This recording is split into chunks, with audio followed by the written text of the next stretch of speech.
Bienvenue sur DMG TV, les histoires mystiques. Tu es nouveau sur la page, n'oublie pas de t'abonner, de laisser un commentaire, de liker et de partager. Tu veux raconter une histoire mystique? Il y a un numéro à l'écran, c'est le plus 237 655 81 90 17. Envoie ton histoire mystique sur WhatsApp et on va jouer ici sur Facebook, YouTube et TikTok. On poste tous les jours 6 histoires à 12h00 sur la chaîne DMG TV, YouTube. Et aussi on poste une histoire exclusive tous les jours à 15h00 sur la chaîne DMG TV, histoire mystique exclusive. Et nous postons aussi sur la chaîne Backup, DMG TV Backup. C'est juste une chaîne de sécurité au cas où on perd celle-ci. Nous avons aussi entrepris de produire des courts-métrages avec certaines histoires qui nous ont inspirés. Et la chaîne c'est DMG Productions sur YouTube toujours. Donc allez aussi suivre la page là. On poste tous les lundis à 17h00. Aussi, si vous avez écouté une histoire qui vous a beaucoup marqué, vous souhaiterez que nous réalisons cette histoire là en court-métrage, mentionnez l'histoire en commentaire et décrivez un peu l'histoire. Comme ça, on va aussi essayer de voir comment on produit cette histoire. Merci beaucoup.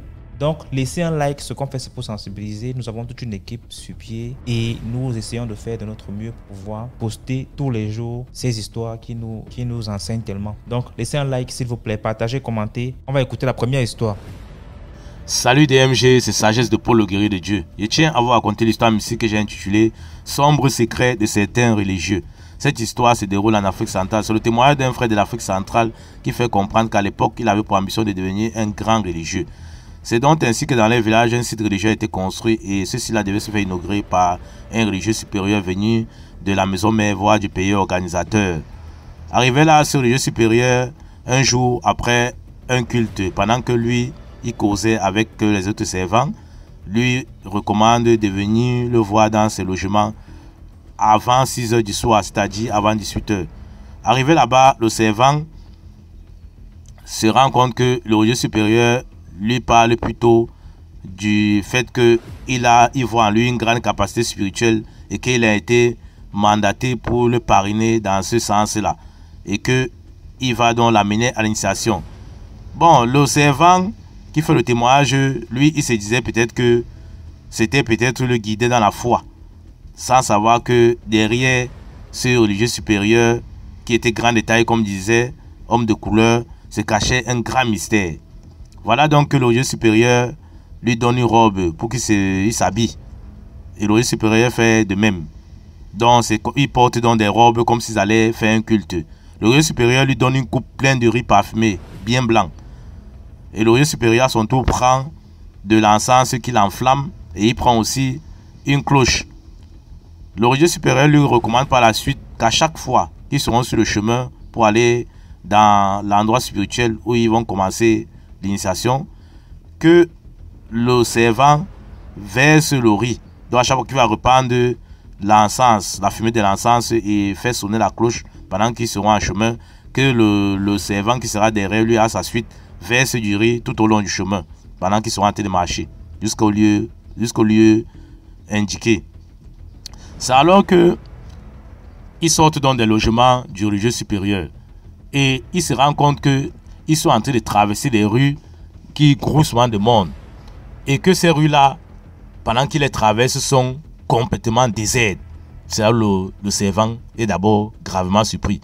Donc, pour faire comprendre que les heures où ils sont, donc à 6 h du soir, c'est des rues qui sont souvent pleines d'activités. Mais ces rues-là, il n'y a carrément personne dans ces rues-là. Il n'y a personne. C'est comme si tout le monde avait disparu dans ces rues-là pendant leur passage, quoi.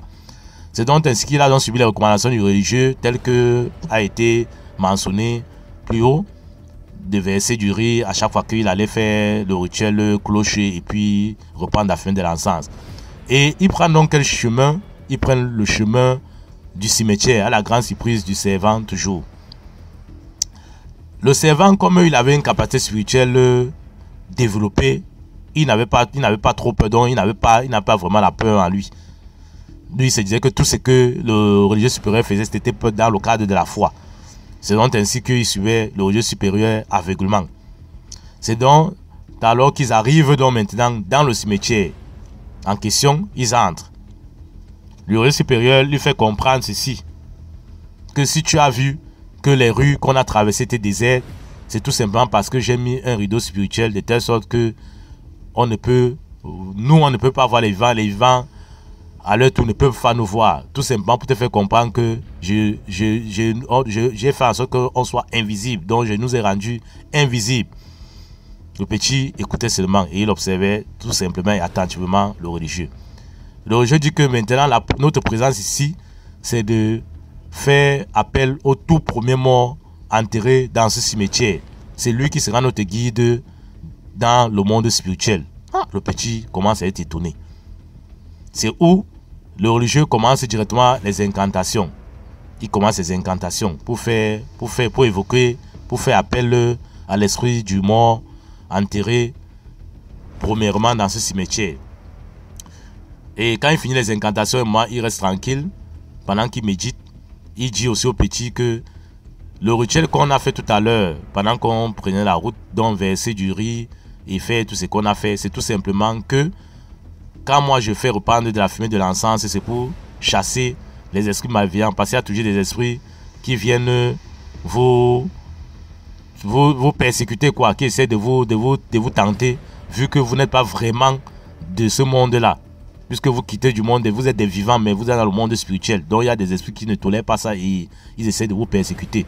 Et que le riz que tu verses, que le riz que le servant versait, c'était tout simplement pour les occuper. Parce que spirituellement parlant, quand on verse du riz, les sorciers ont tendance, les esprits ont tendance à se baisser là pour ramasser ce riz là grain par grain. Et ça fait en sorte que tu peux aller faire ce que tu as fait dans le monde spirituel et revenir là passer. Ils seront toujours occupés à ramasser. Donc c'est comme le fer et l'élément, ça les attire. Donc ils sont toujours occupés à tirer, à ramasser ces graineries là. Donc c'était donc un peu le but de ces rituels qu'ils faisaient pendant qu'ils prenaient la route pour le cimetière. Quelques minutes après, alors d'après ce qu'il dit, après que le religieux supérieur lui a expliqué ces choses mystérieuses là, il voit un grand vent souffle donc alors, et puis il voit donc directement un personnage qui apparaît devant lui pour dire que c'est le fantôme, voit l'esprit du premier mort enterré dans le cimetière en question. Et que le premier mort commence subitement à s'entretenir avec le religieux supérieur dans une langue qu'il ne comprenait pas. Par la suite, il s'est senti indexé comme quoi, voilà donc l'élu qu'on attendait, dont toute l'assemblée parle. Et c'est où directement le premier mort vient donc vers le servant en question et lui dit que je suis à votre service, veuillez bien me suivre. C'est où le premier mort prend donc la route de sa tombe. Sa tombe c'est une maisonnette quoi. Comme vous connaissez, vous voyez souvent là, une maisonnette avec une porte. Qu'il ouvre la porte, il entre. Le religieux supérieur suit en deuxième position et maintenant le servant suit en troisième position. Il dit que dès qu'il est entré là, il s'est retrouvé directement dans un monde de torture où il y avait des femmes, des hommes enchaînés, des bébés qui pleuraient, ça criait, ça pleurait, ça torturait, le sang de par-ci, par-là. C'était tout des supplications, des grincements des dents, des cris, tout ce que vous pouvez savoir qui font recours à l'enfer, tel qu'explique la Bible. Et le religieux supérieur lui faisait donc comprendre que les femmes que tu vois là, qui sont enchaînées, qui se font torturer, et les bébés qui pleurent en face, sont les femmes qui ont passé le temps à avorter. Et que ici, on les remet face à leur faute quoi. Et c'est la raison pour laquelle on les torture. Que c'est pas ici qu'ils vont venir chercher à trop s'occuper des bébés qui sont en train de pleurer. Que quand ils les avortaient d'abord dans quel but. C'est donc ainsi qu'on les torturait. Et on les torturait franchement à sang. D'après ce que le servant expliquait dans son témoignage. Et que les hommes aussi, c'est les hommes qui, la majorité sont ceux qui ont trempé la main, qui ont fait des sectes, qui ont passé le temps dans les sectes et qui étaient en train de payer le prix fort maintenant de leur gloire, la gloire satanique qu'ils avaient sur la terre à l'époque et tout l'argent qu'ils ont, dont ils sont en train de rembourser ça par la torture. Un peu comme une pénitence satanique quoi, un peu comme ça.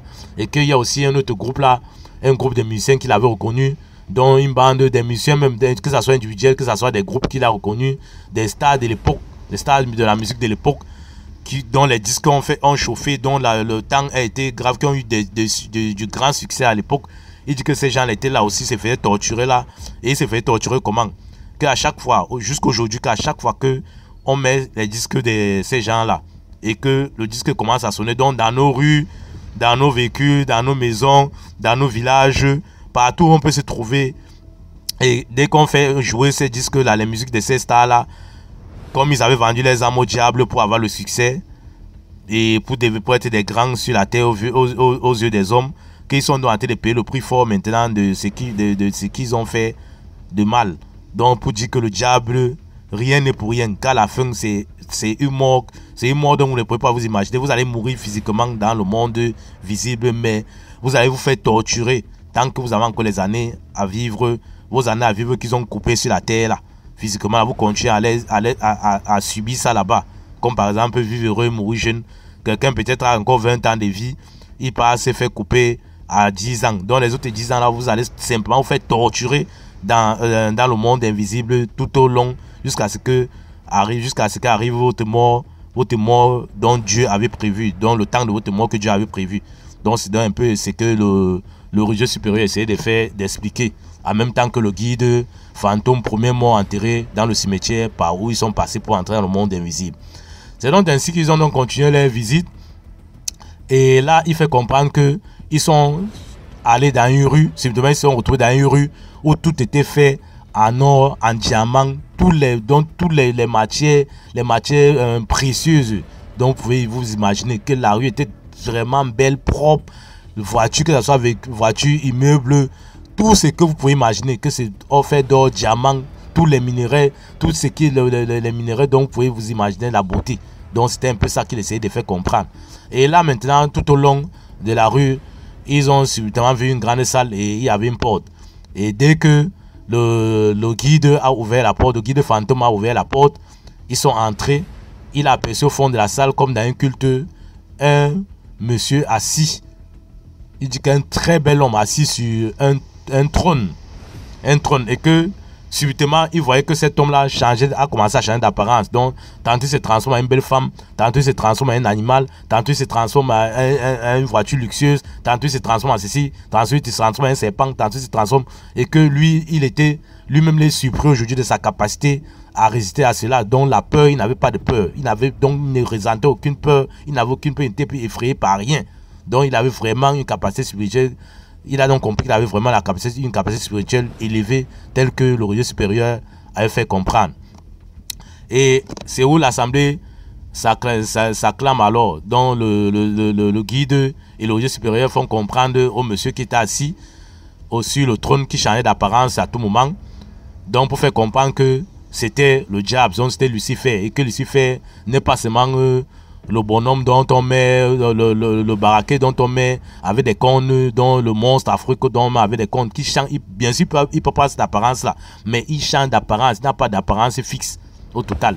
En vérité, qui n'a pas d'apparence fixe. Comme on dit, le diable, la femme c'est le diable, telle chose c'est le diable, le serpent c'est le diable là, donc qui change de forme, que ce soit un être humain, que ce soit un animal, que ce soit un objet luxueux. Donc c'est un peu ce que le religieux supérieur et celui qui fait le témoignage essaie d'expliquer dans son témoignage en question. Et c'est donc ainsi que on l'a donc présenté à l'assemblée, comme je disais tantôt, et on a donc dit ceci, qu'il faut donc passer à l'initiation. L'initiation, c'est quoi? On lui fait apparaître un bœuf et on prend un couteau, on lui demande de trancher la gorge du bœuf en question. Et une fois qu'il est devant le bœuf, il veut trancher la gorge, il se rend compte que le bœuf se transforme, dans la tête du bœuf se transforme, donc c'est la tête de son père. À chaque fois. Donc quand il veut mettre le couteau pour trancher la gorge sur le bœuf ligoté, il se rend compte que c'est la tête de son père qui apparaît à la place de la tête du bœuf. À chaque fois c'était comme ça. Mais finalement, on lui a donc mis la pression que non, il faut trancher. Et tel qu'il dit, c'est comme s'il était envoûté, il ne ressentait aucune peur. Il a directement tranché. Que ce soit la tête du bœuf de son père qui apparaît, que ce soit la tête du bœuf, il a directement tranché sans plus se poser des questions, sans plus avoir de remords. Donc pour faire comprendre que c'est son père qui vient de sacrifier comme ça à l'entrée du jeu dans son initiation. C'est donc ainsi que toute l'assemblée a commencé à applaudir et on est donc passé, on a donc cuisiné la viande en question, qu'il a donc compris que c'était la chair humaine, et ils ont bu du sang semblable au vin et on lui a donc remis là-bas une bague et un livre de magie. On l'a donc briefé sur ce livre en question, dont le religieux supérieur l'a donc briefé, puisque c'était la mission du religieux supérieur de le briefer, de le guider dans ce côté spirituel satanique là. Donc c'est donc ainsi qu'on l'a donc appris à faire apparaître de l'argent avec des coupons de papier, à développer, comment faire pour créer des accidents afin de verser beaucoup de sang pour faire prospérer le monde invisible, voire le monde satanique. Beaucoup de choses, on a appris beaucoup de choses, on a remis une légion de démons. Comme pour faire comprendre que quand on dit souvent que quelqu'un est possédé et qu'il a une légion là, donc c'est un peu ça. Donc lui, il avait une légion de démons en lui qui était capable de tout faire. Donc tu ne pouvais pas bagarrer avec lui. Il avait les démons de toute forme en lui. Donc sa maison était habitée, pardon, son corps était habité par des démons qui étaient devenus, son corps était devenu comme la maison des démons quoi, en question. Tel que la Bible dit, ton corps est le temple du Saint-Esprit. Donc maintenant son corps était le temple des démons.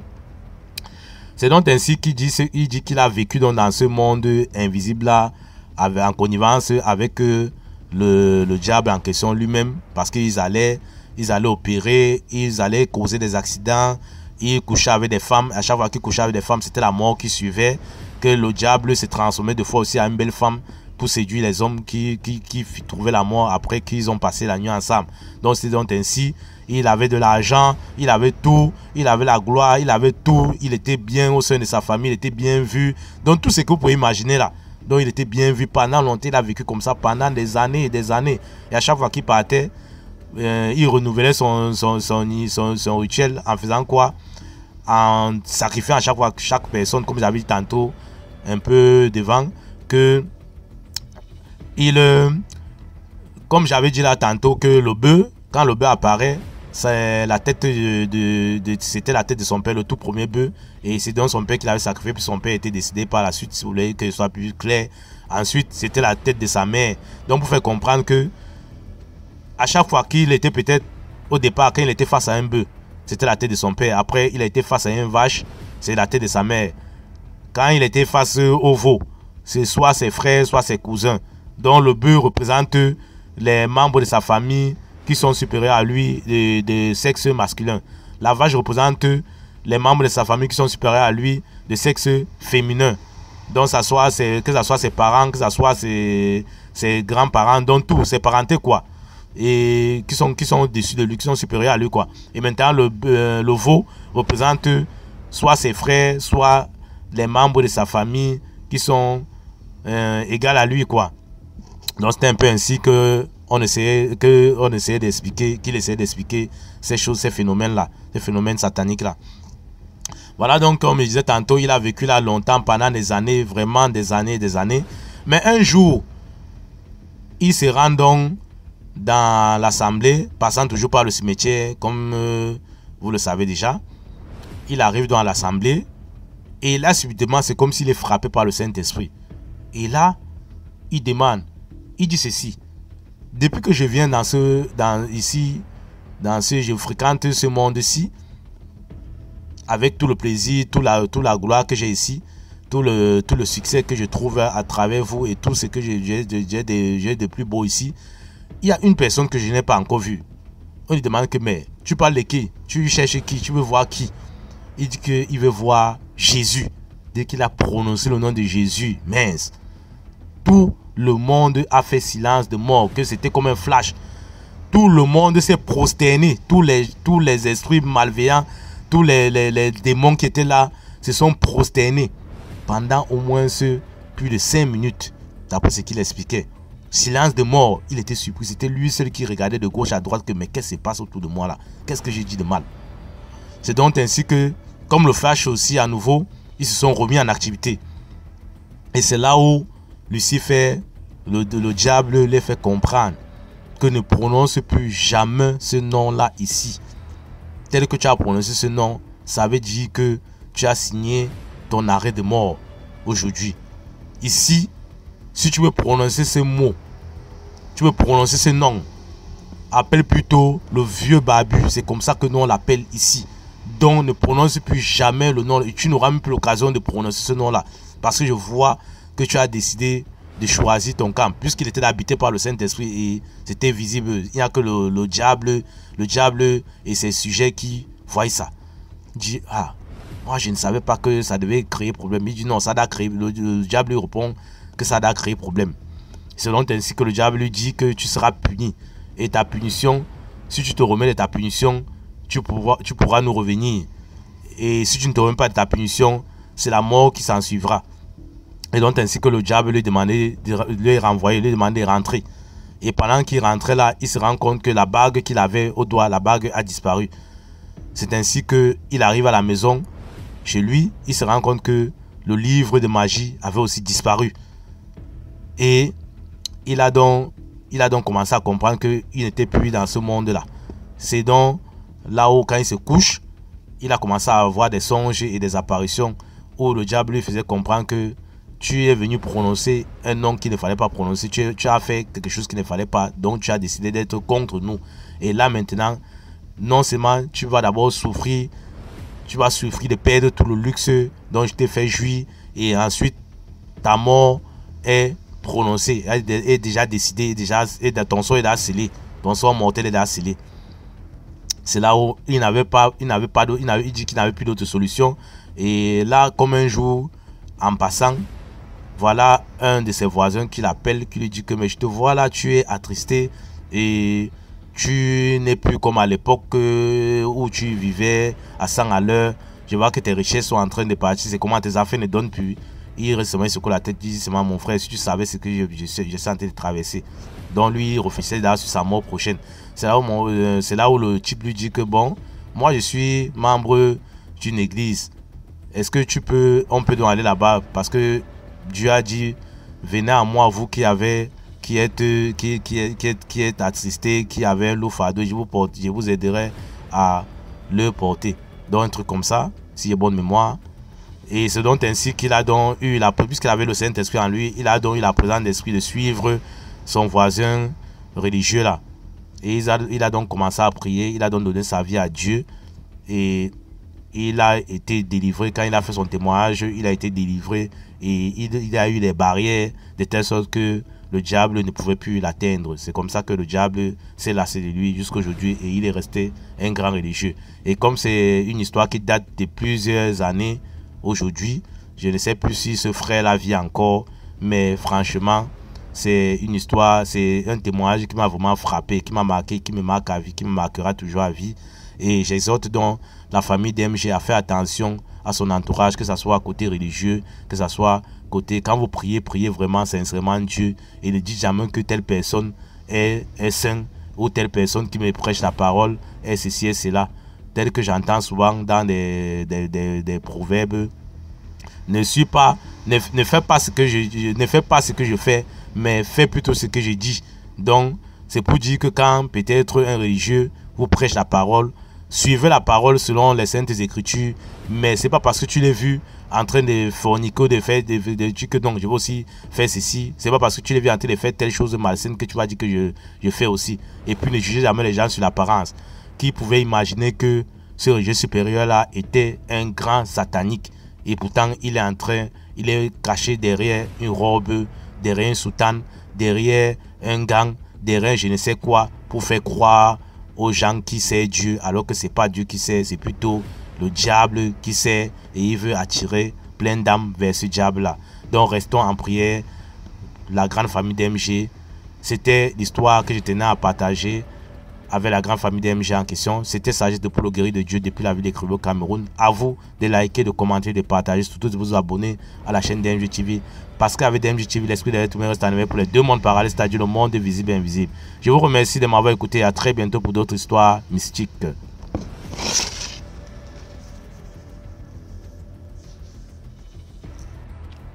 Merci beaucoup pour l'histoire. Maintenant, on va écouter la deuxième histoire. Alors, bonsoir DMG, bonsoir à toute la communauté DMG. Un grand big up à vous et à tous les participants. J'en profite de l'occasion pour remercier toutes les personnes qui viennent pour juste partager leurs histoires dans le but de nous transmettre pas mal de leçons. Et puis toujours, il est bienvenu, il est bien dit aussi de nous donner la possibilité de comprendre. Alors, n'oubliez pas de partager, de liker et surtout de vous abonner. Alors, comme convenu DMG, j'avais en effet prévu de donner une histoire. Oups, j'oubliais. Moi, c'est le frère Mac depuis la Côte d'Ivoire. Ça fait un bon moment que j'écoute les histoires de DMG et vraiment, elles sont édifiantes. Parce que à tout moment, nous faisons que découvrir des choses. Alors, trêve de bavardage, Et j'avais prévu présenter 3 histoires. Seulement, je voudrais commencer par la première, qui est intitulée Le cas de possession extrême. Vous m'excusez bien pour la voix, hein, ma voix a pris un petit souci de rock. J'espère que vraiment je me ferai paraître un peu clair dans mes dits.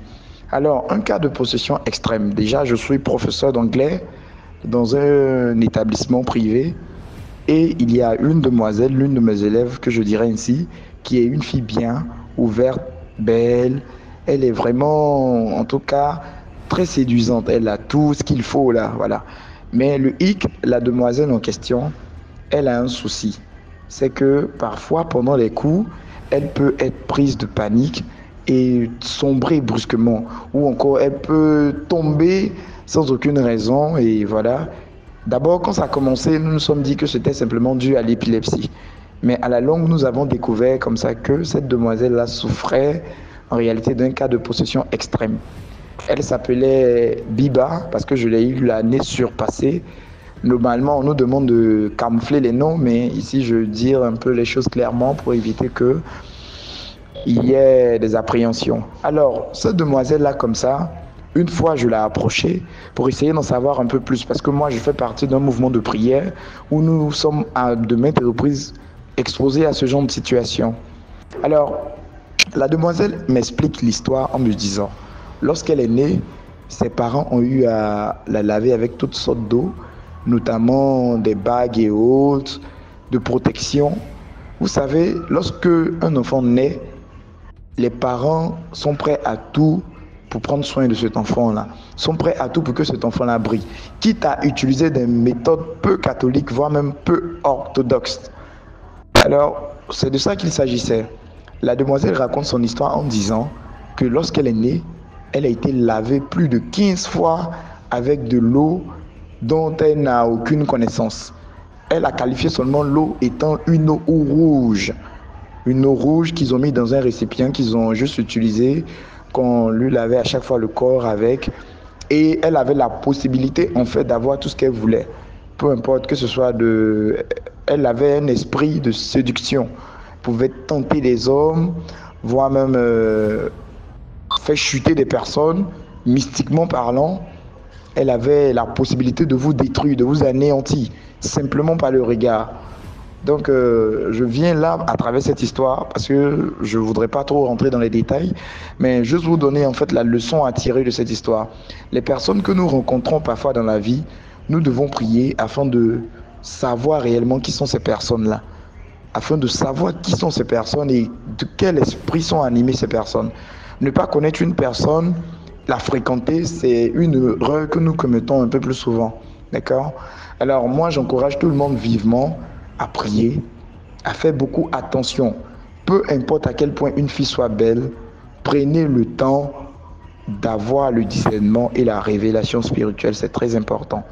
Sinon, vous risquerez de rater au grand jamais votre vie. Alors, sur ce, je voudrais prendre congé de vous, la famille DSG. Bisous, bisous. Big up à tout le monde. Et ce fut un plaisir pour moi de monter et présenter mon histoire. J'espère que Dieu nous donnera la possibilité, en effet, de venir encore partager d'autres histoires. Allez, big up, portez-vous tous bien et que Dieu nous garde. Bisous. Merci beaucoup pour l'histoire. Maintenant, on va écouter la troisième histoire. Salut DMG. J'espère que vous allez tous bien, la communauté, que ça va et autres. Bon, moi, c'est ma première fois de raconter l'histoire. J'ai toujours l'habitude d'écouter en général. Bon, je vais pas perdre le temps. Je me lance directement dans le récit. C'est l'histoire d'une de mes aînées académiques qui est décédée récemment.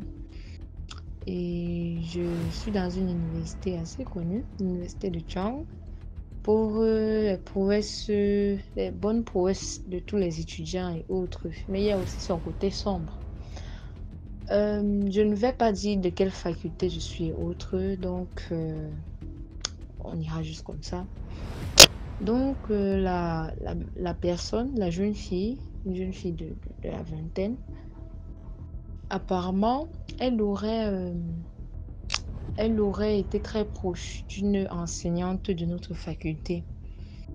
Elle fréquentait bien l'an passé, tout s'est bien passé. C'était une fille assez réservée, qui ne parlait même pas beaucoup, qui ne dérangeait pas du tout. Apparemment, un jour, la prof lui a dit, une des profs, en fait, la prof dont elle était proche, lui a dit de venir à la maison avec apparemment des amis. Bon, dans certaines personnes disent que non, c'était sans les amis, c'était elle seule. D'autres disent que c'était avec les amis. Je dirais que c'était avec des amis. Apparemment, ce serait pour faire cours chez elle. Donc, il fallait venir à la maison pour faire cours chez elle, donc chez la prof. Et allant là-bas, à la maison, elle a été hypnotisée.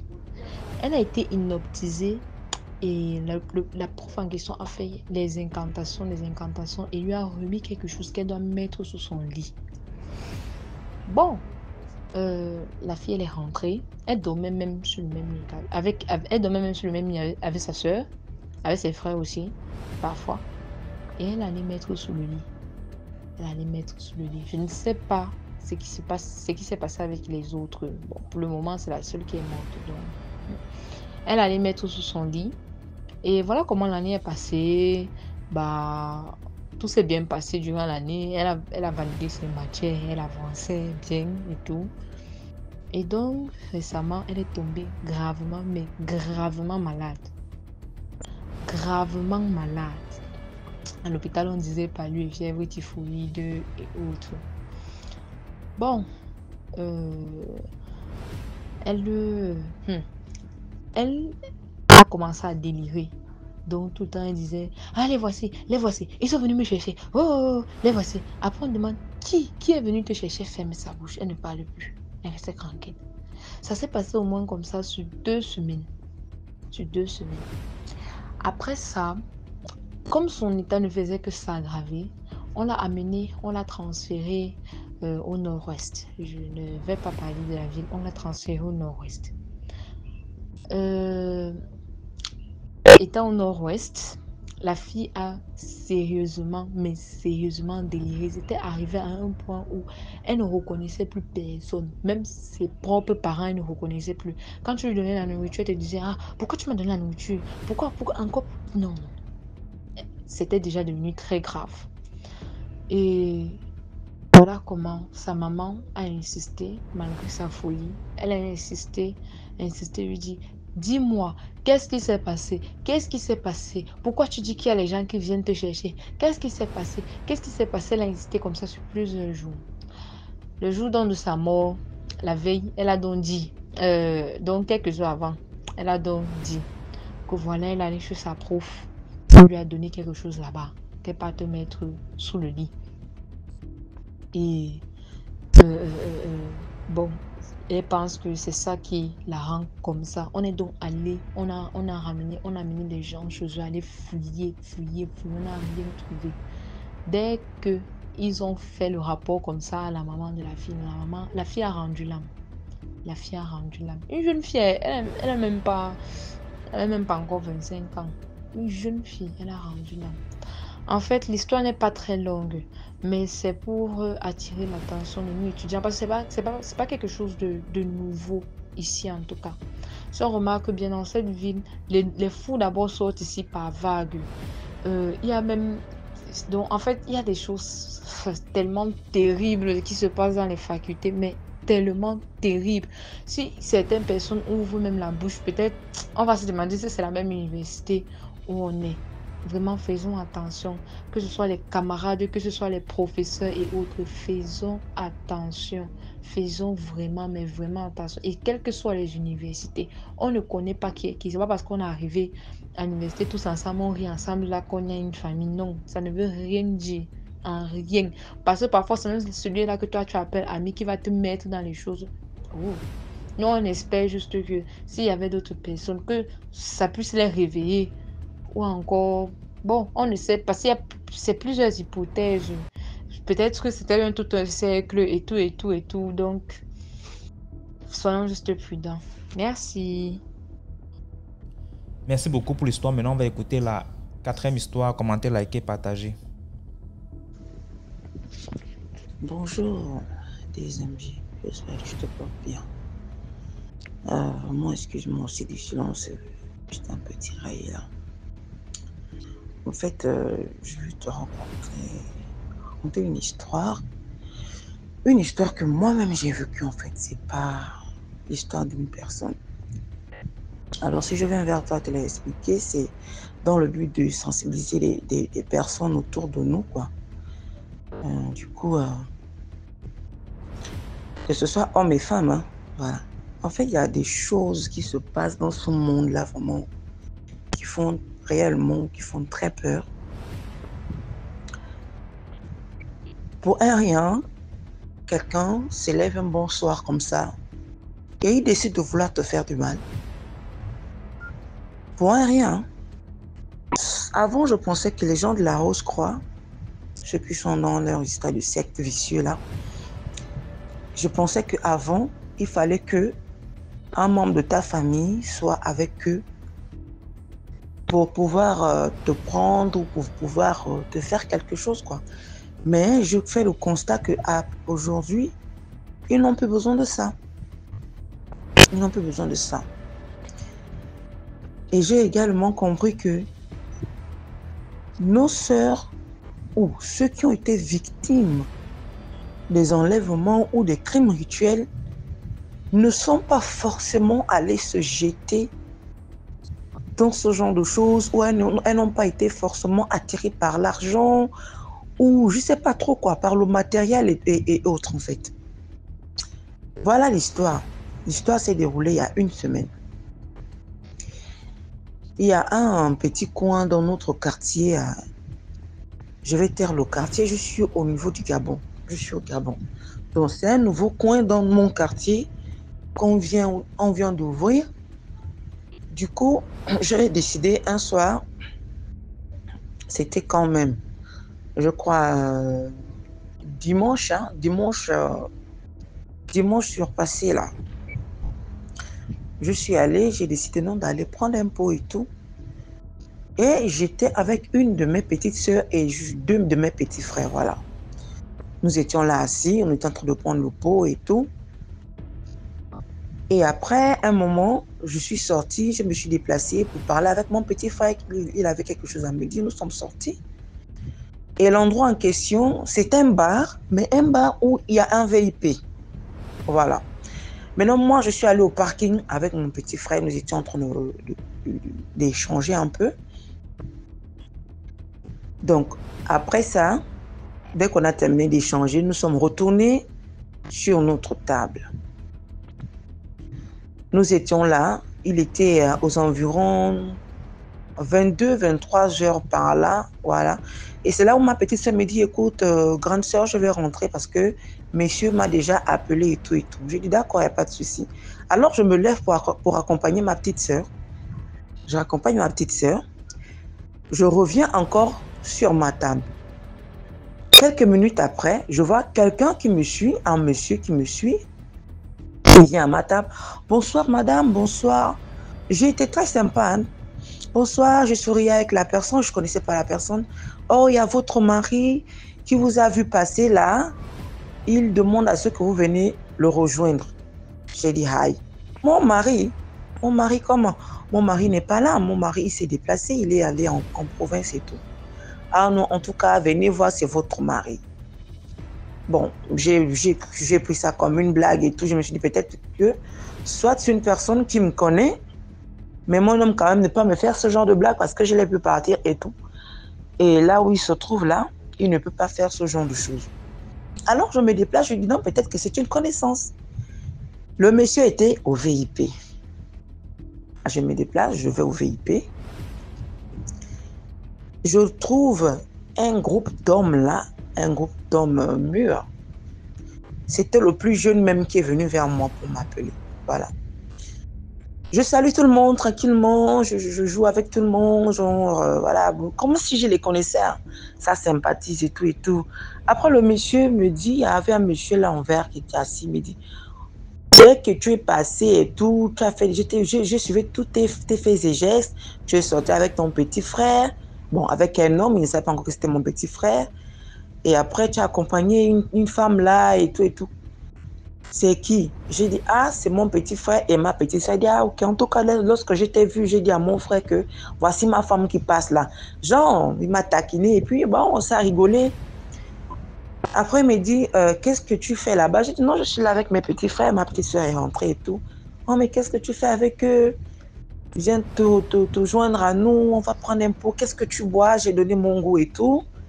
J'ai dit non, ça se fait pas. Je peux pas abandonner mes soeurs pour venir m'asseoir avec vous comme ça. C'est pas très poli, mais même s'il va falloir vous rejoindre, il va falloir que je retourne d'abord voir mes petits frères et tout, terminer le pot avec eux. Il dit bon, ok, il n'y a pas de souci, mais donne-nous ton goût, on va te prendre ton goût et tout. J'ai donné mon goût, ils m'ont commandé mon goût. Ah, ils ont insisté à ce que je puisse prendre, que je puisse prendre ce que je commandais. Alors j'ai bu, ils ont ouvert, j'ai bu mon goût et tout. J'ai commencé à consommer. À un moment, j'ai dit bon, ok, je vais aller retrouver mes frères. J'arrive. Je levais ma bouteille, je ne l'ai pas attaqué. Oh non, qu'est-ce qui nous garantit que tu vas revenir et tout? Laisse d'abord ta bouteille là. Deuxième, je te jure qu'à l'instant, je n'ai pas pensé à quelque chose de mal. Je te jure. Je n'ai pas pensé à quelque chose de mal. J'ai laissé ma bouteille. Je suis allée retrouver mes frères. Mais sauf qu'en partant, j'ai dit, Seigneur, s'il y a quelque chose derrière cette histoire-là, je te remets tout en tes mains.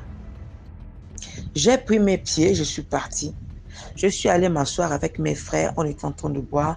J'ai offert une autre tournée à mes frères. Après, je prends le plus petit, j'ai dit non, viens, parce que lui et moi, nous sommes très complices. J'ai dit, viens, je vais te présenter un monsieur là qui m'a invité sur leur table. Il dit, ah, Yaya, en tout cas, allons. Nous nous sommes déplacés.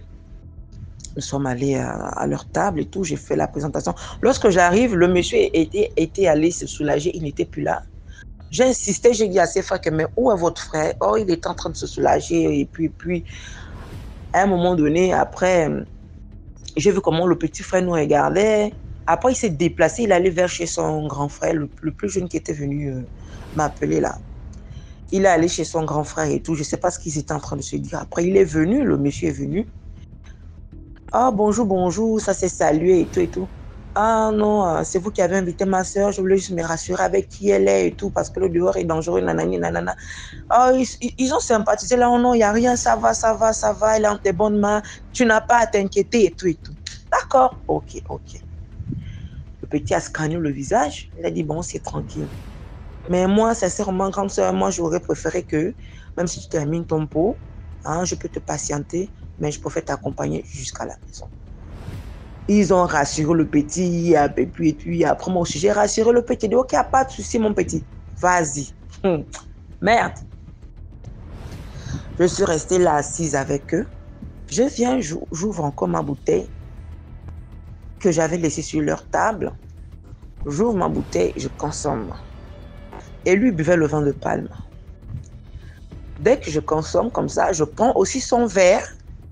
Je bois ce qu'il avait à l'intérieur. Je bois, j'avale, après je crache. Je regarde le monsieur. Il me fixe, il me dit, en tout cas, tu as déjà avalé. Et j'ai dit, oui, j'ai avalé de toutes les façons. Il n'y a aucun souci. Jusque-là, je ne pensais à rien de négatif.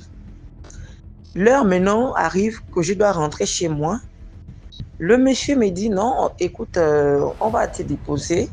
Mais s'il y a encore un autre coin juste à côté de chez toi où on peut aller prendre une pour la route et tout, je dis non, je suis déjà épuisée et tout. Et puis, il faut que j'aille à la maison. Il y a des enfants qui vont aller à l'école le lendemain et tout.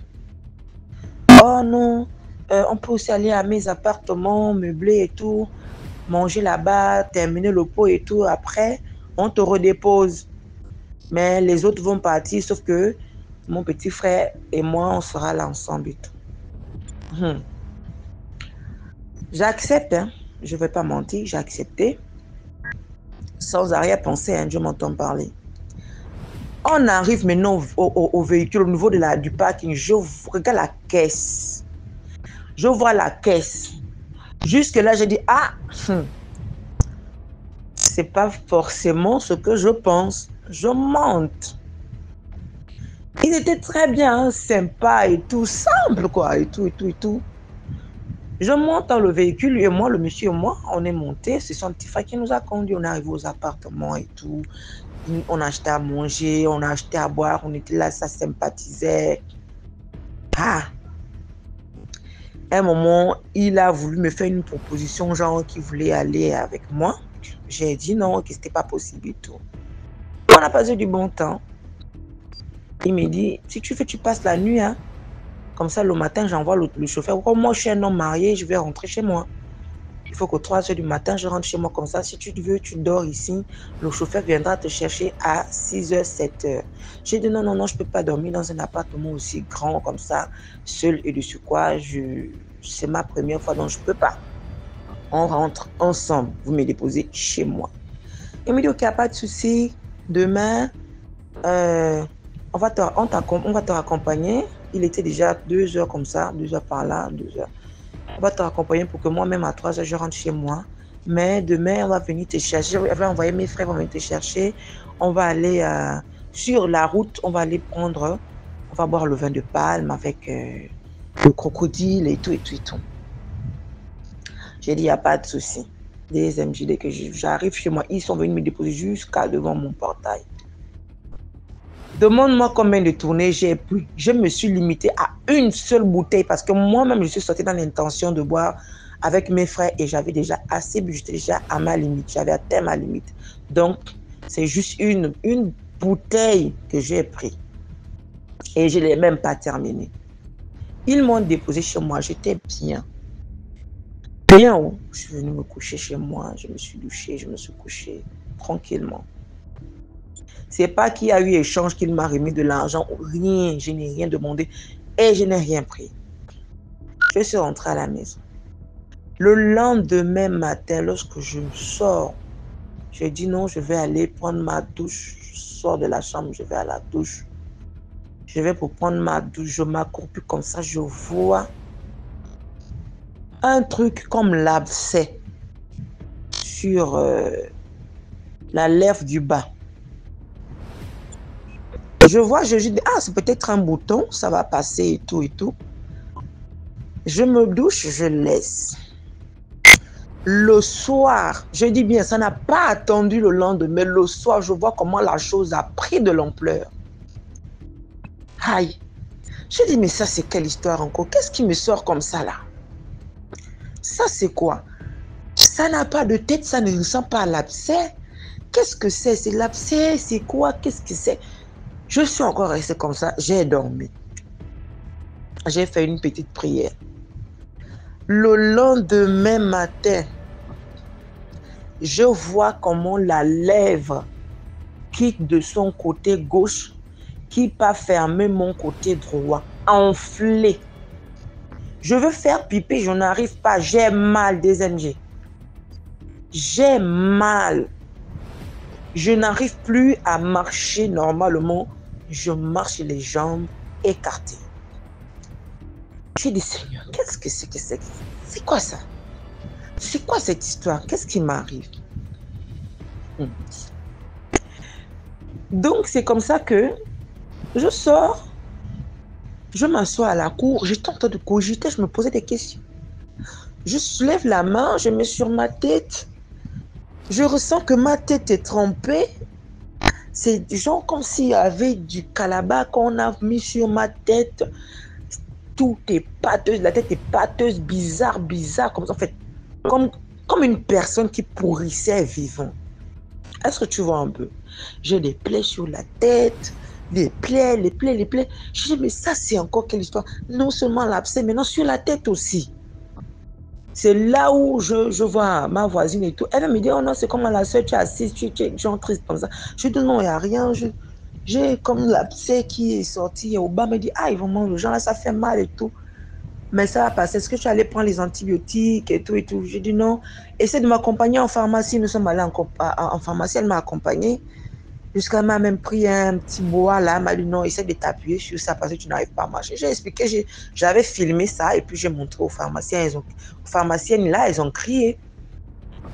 Oh, mais ça c'est grave et tout et tout. Non, mais vas-y, prends les antibiotiques et cette pommade là, tu vas frotter dessus et tout et tout. Ok. C'est aussi le chemin qu'elle me dit. Ah, il y a papa Hervé qui cherchait à parler avec toi. J'ai dit papa Hervé. Donc papa Hervé, c'est un praticien chez qui j'étais allée avec elle. par rapport à son homme à qui on a lancé les 15 au niveau du travail. Ils ont lancé quelque chose. Donc, c'est le monsieur qui avait traité son homme. Voilà, maintenant, on arrive là-bas, lui commence à voir des choses sur moi. Donc, on s'était échangé, mais après, moi, j'ai négligé le monsieur, j'ai dit non, moi, les histoires de Nganga, là, j'aime pas ça et tout. J'ai laissé tomber. Donc, le monsieur avait cherché à me voir pendant les jours que la chose s'était produite. Je ne savais pas. Et moi, je n'avais pas son numéro, vu que j'avais changé de téléphone. Elle me dit non, c'est son mari qui était là-bas et le monsieur a demandé à ce qu'il me demande de venir chez lui. Je dis, mais qu'est-ce qu'il y a? Explique-moi. Non, non, c'est grave, mais il faut que tu ailles voir le papa. Je vais maintenant chez son homme. Je dis, non, mais explique-moi ce qui se passe. Il me dit non et tout. Non, il faut que tu ailles là-bas. Il avait du mal à m'expliquer ce qui se passe. Je dis, bon, ok, il n'y a pas de problème. J'appelle mon homme pour l'expliquer un peu et tout. Je dis que non, voilà, il y a un truc là qui se passe. Il y a un monsieur et tout. Qui m'a appelé un tradipraticien qui veut me voir. Et tout. Il m'a dit, il veut te voir dans quel but, qu'est-ce qui se passe et tout. Je dis, ah chérie, je ne sais pas, vu qu'il insiste et tout. Mais non, je vais d'abord appeler le monsieur pour demander ce qui se passe. Dès que j'appelle, il était 14 h par là. Il me dit, viens me trouver tout de suite. Je ne veux même pas que tu te poses des questions. Viens seulement me retrouver chez moi. Je dis, Seigneur, il habite loin. Je vais marcher comment là jusqu'à la route pour arriver chez lui. Il me dit, même si tu as quoi, je veux que tu te déplaces, tu viens. J'ai dit, d'accord, papa. Mon homme a commencé à bouder, il ne voulait même pas que j'aille. J'ai pris quand même mon courage. Je traîne même, hein, je prends même mes pieds, je traîne. Il m'a appelé, il a insisté. C'est là où j'ai eu peur. J'ai dit, ok, d'accord, ça doit être sérieux. J'ai dit au mari de la voisine que, accompagne-moi. On a marché, j'avais du mal à marcher.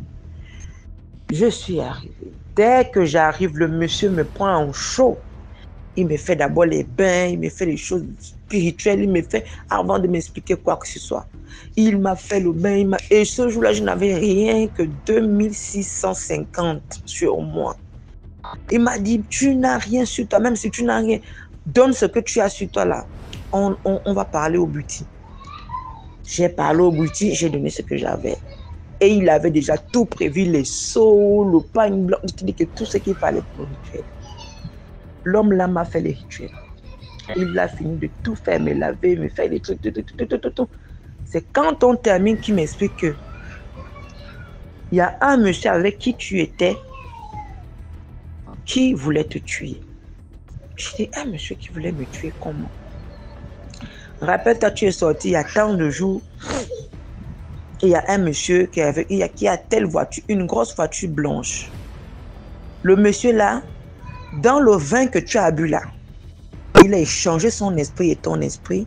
Il a envoyé quelque chose dans ton sexe, dans le but de te tuer à petit feu, parce que tu avais déjà montré son visage à quelqu'un qui l'a reconnu. Et donc, si le jour-là, il te tuait, on devait directement le chercher. Donc, il t'a lancé ça dans le vin, dans le but de te tuer à petit feu. Il a échangé son esprit contre ton esprit parce que lui, il devait partir. Et c'est son sacrifice de la fin de l'année. Je suis restée bouche ouverte. J'étais sidérée parce que je n'avais aucun mot. Je dis, Seigneur, mais dans quel but en fait? J'ai fait quoi au monsieur? Je n'ai pas été impoli, je n'ai rien demandé, je n'ai même rien pris de lui. En fait, pourquoi vouloir me sacrifier en fait? C'est là où il me dit que mais la Rose-Croix, le vampire a développé. Plus besoin de coucher avec quelqu'un ou manger l'argent de quelqu'un. Il suffit juste d'être en contact avec la personne sur le pot, à travers ta bière, il touche même ta bouteille comme ça et il te fait du mal. Lorsqu'il est seulement en contact avec un objet que tu as touché, il fait ce qu'il a envie de te faire. Et figure-toi, le jour même que le monsieur m'a fait le bain, je reçois le message pendant que je suis là-bas. Il m'envoie le message. Non, c'est son petit frère d'abord qui m'écrit. Non, je crois non, c'était pas le jour là, c'était le lendemain, donc le lendemain du jour qu'ils sont venus me déposer, voilà. Oh, j'ai attendu, c'est même moi qui appelle pour dire que vous ne venez plus me chercher, on ne va plus sur la route. Il me dit son frère a eu un problème d'estomac, l'estomac et tout, et tout, et tout. Je donne même un remède traditionnel qu'il devait faire au monsieur. 3 jours après, c'est là où lui-même me fait le message. Comment tu vas? Est-ce que tu vas bien? Lorsque je réponds, je vais très bien. Il ne dit plus rien. Et maintenant, le jour où je suis en train de me faire traiter chez le praticien, il m'envoie le message. Que tu es où là? Je ne réponds pas. Est-ce que tu vas bien? Il insiste, il insiste, il insiste, il insiste, je ne réponds pas. Lorsque le papa finit de me travailler et tout, je rentre chez moi. Il m'a dit, dès que tu arrives à la maison, je ne veux plus que tu entres en contact avec ce monsieur parce que sinon, si tu retournes là-bas, il va te tuer. Heureusement que tu as été travaillé, tu avais déjà un retour à l'envoyeur sur toi. Donc, il ne pouvait pas te tuer. Il ne pouvait pas t'avoir, mais quand même, ce qu'il a mis sur toi, fallait que j'enlève ça, sinon ça devait te rendre très malade. Et si on négligeait ça, ça pouvait te tuer à petit feu. Mais lui, sur le coup, ne pouvait pas te prendre. Donc, c'est comme ça que je rentre chez moi. Le monsieur m'appelle avec insistance. Je ne réponds pas. Donc, lui-même, la chose l'a frappé là-bas. Donc, où il est là, s'il ne trouve pas quelqu'un, il va mourir.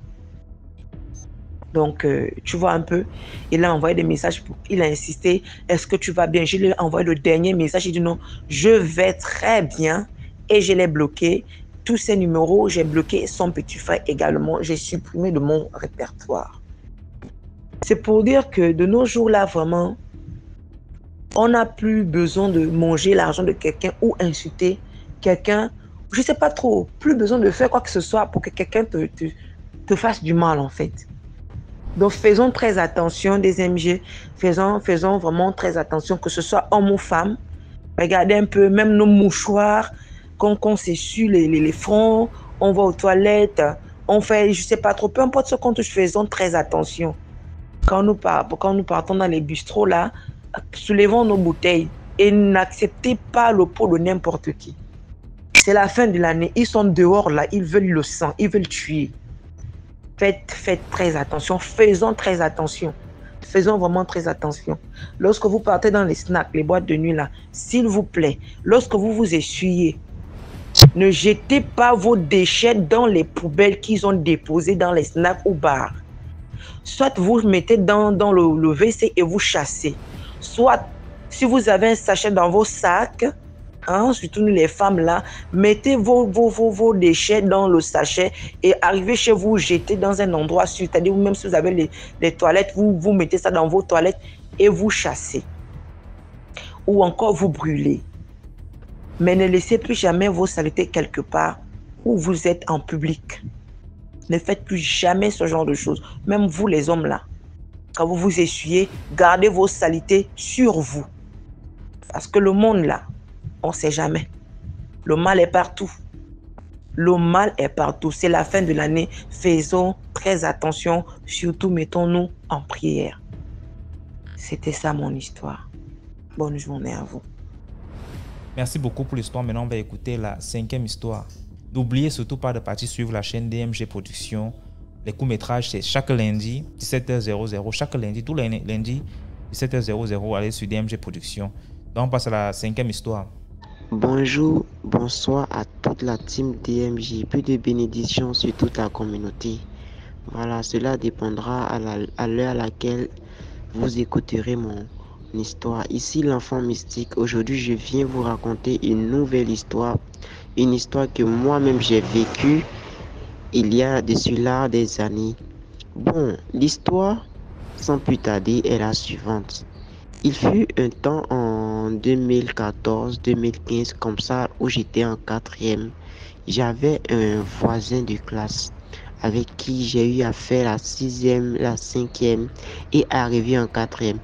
Nous savons tous, nous les élèves de la salle, nous savons tous que mon voisin à moi était une personne qui n'était pas trop intelligente. Du coup, je faisais sa force dans les devoirs et dans les interrogations. Bon, bref. Et cela a continué pendant les 2 dernières années, vu gens en 6e, en 5e et en 3e, c'était toujours le même cas. Je le soutenais pendant ses exercices et les interrogations, les devoirs, ce qui faisait qu'il arrivait à s'en sortir. Bon, c'est comme ça un jour, comme un bon jour de tous les jours, mon voisin, en quelque sorte, je vais le nommer Ismaël. Ismaël, du jour au lendemain, il était devenu très intelligent et il était devenu comme moi exactement. Seulement que là, moi, j'étais devenu comme lui. C'était comme s'il était devenu mon ombre et moi, j'étais devenu son ombre à lui. C'était étrange. Moi, je ne comprenais pas comment une personne comme moi qui est très intelligent et qui n'a même pas besoin de fournir assez d'efforts, je me retrouve à ne même pas avoir l'envie d'étudier, chose que je n'avais jamais eu avant. Et là, je vois mon voisin qui est naturellement moins intelligent que moi, qui commence à me surpasser dans les devoirs, les interrogations, au point même de me montrer des choses que moi, je suis censé le montrer. Donc, arrivé un moment, moi, je me suis dit, mais c'est pas normal.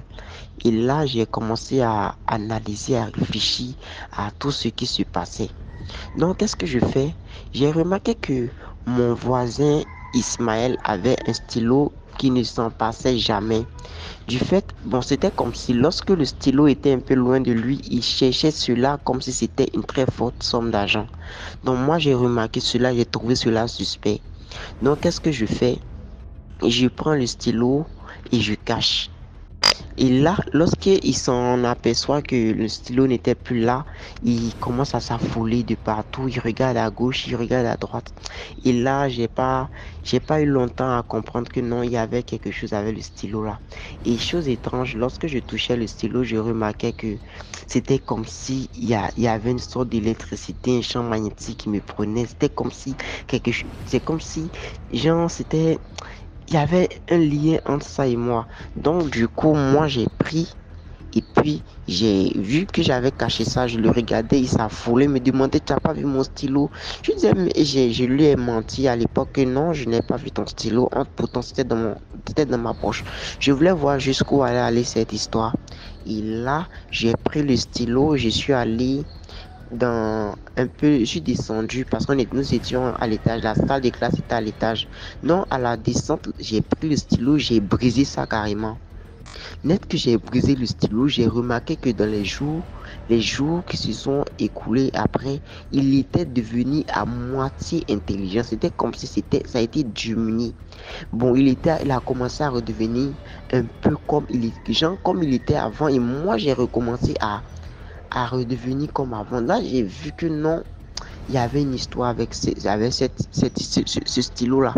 Donc, du coup, moi, je l'ai pris de côté, je l'ai confronté. Je lui ai dit que, moi, je sais que il a eu à faire quelque chose avec moi, mon intelligence. Que là, ce que moi, j'ai remarqué là, que depuis un certain temps, il était devenu comme moi et moi, je suis devenu comme lui et tout le monde a remarqué. Qu'il n'a qu'à me dire clairement la situation. Que s'il ne me dit pas ça, moi, j'ai un parent qui est comme un nganga, comme ce que les gens sur la famille d'IMJ disent souvent, et que je vais aller le voir et je vais consulter. Si jamais c'est lui, je vais faire tout un scandale à l'école avec ça. Et il a eu peur. Et il a passé aux aveux. Bon, ce qui s'était fait, c'était que c'était son oncle à lui. Non, c'était son père à lui qui lui avait demandé de prendre moi mon stylo et ils ont eu à travailler dessus pour faire un échange d'intelligence. C'est pour cela qu'il était devenu comme moi et moi j'étais devenu comme lui.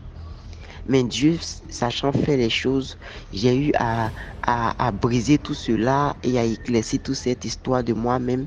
Et là, tout est revenu à la normale. Donc, famille DMJ, pour terminer, j'aimerais inviter tout le monde à liker, à commenter, à partager. Voilà, parce que cela pourrait sauver des vies. Voilà, donc la morale de l'histoire ici, c'est que vous qui avez des enfants qui allez à l'école et vous-même étudiants ou élèves qui écoutez mon message, sachez que l'école c'est une jungle. Les universités, partout où il y a rassemblement, où il y a diffusion d'enseignement, ce sont des lieux qui sont très dangereux. Donc il faut faire très attention dans ce que vous faites, car le monde est méchant. Voilà, moi je faisais du bien en l'aidant à avancer et voilà comment lui il m'a remercié.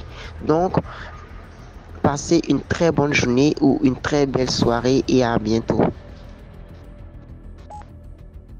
Merci beaucoup pour l'histoire. Maintenant, on passe à la 6e histoire. YouTube, il y a DMG Productions. Là, on poste tous les lundis, on poste un film. Tous les lundis, il y a un nouveau film à 17h00. Les films, c'est les histoires qu'on réalise aussi. Tous les lundis, la chaîne, c'est DMG Productions. Bonjour DMG, bonjour à toute la famille DMG. Je vous salue et je vous remercie de votre écoute. Je vais aujourd'hui raconter une histoire qui s'est passée il y a quelques mois là. On est là au mois de novembre. Cette histoire s'est passée à la fin du mois de juillet. Je vous conte l'histoire. L'histoire se passe ici en Europe. J'ai ma collègue, une jeune dame qui était mariée. Elle a eu 2 enfants avec son mari. Son mari et elle, ne pouvant plus vivre ensemble, ils se sont séparés. Donc, et elle, toujours en quête d'amour et tout, elle a rencontré quelqu'un. Mais quand son mari et elle se sont séparés, elle a gardé la maison qu'ils avaient achetée qu'ils étaient en train d'acheter avec son mari. Elle a racheté la part de son mari, elle a gardé la maison. Donc, quand elle rencontre la nouvelle personne avec laquelle elle s'est mise, je vais appeler ce monsieur David et ma collègue, je vais l'appeler Anne. Donc, Anne a 2 enfants, Maëlle et Adrien. Donc, Maëlle, c'est une toute petite fille. Elle avait quoi à l'époque quand elle a rencontré ce monsieur? Maëlle avait à peine 5 ans. Oui, 5 ans. Et chemin faisant, ils ont décidé tous les deux de quitter chacun leur logement respectif pour se mettre ensemble. Et la dame, ma collègue, ne voulant pas priver ses enfants de du bien qu'elle avait déjà acquis, elle a préféré mettre sa maison en location et avec son nouveau compagnon qui lui aussi, il a vendu sa maison. Comme ça, ils ont acheté une nouvelle maison dans un village ici dans le fin fond de la France. Donc, ils achètent une maison. Elle se retrouve du travail, elle se retrouve à 40 minutes de route pour venir au travail. Donc, ils arrivent dans cette nouvelle maison. Son David, c'est un bricoleur. Le gars, il sait utiliser ses mains pour bricoler. Donc, sa condition quand il cherchait la maison, c'était qu'il ait un garage ou un espace où il peut bricoler vraiment. Donc, cette maison, ils étaient en train de la retaper. Et la petite, de temps en temps, la maman, dans la nouvelle maison, des fois, elle entendait la voix de son compagnon qui l'appelait. Et quand elle quittait la pièce où elle était pour aller vers son compagnon en lui demandant « Tu m'as appelé ?» Le gars, il disait « Non, moi, je ne t'ai pas appelé. » Et c'était pareil, vice-versa. Et la petite, elle s'était rendue compte que sa fille parlait, mais elle parlait vraiment avec quelqu'un, elle parlait avec quelqu'un, elle avait une discussion avec quelqu'un, ils se parlaient, elle discutait, elle jouait. Mais bon, ici en Europe, on dit souvent, ah, les enfants, ils ont de l'imagination, donc ils inventent comment on appelle ça? Ils inventent des amis imaginaires.